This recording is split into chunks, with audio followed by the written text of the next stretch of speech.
bird's eye viewer, one able to see like a bird in flight looking down on the landscape, on the day, the moment, the world you're in.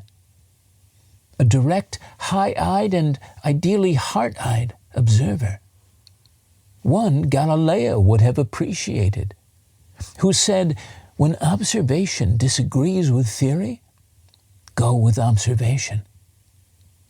Someone able to not only fly over, but also share with sharpness, natural intelligence, true perspective, any significance, salient ponder in what you see, what you discern, of whatever subject is present there below you, your own life included, as you fly through it in your own vividly winged way.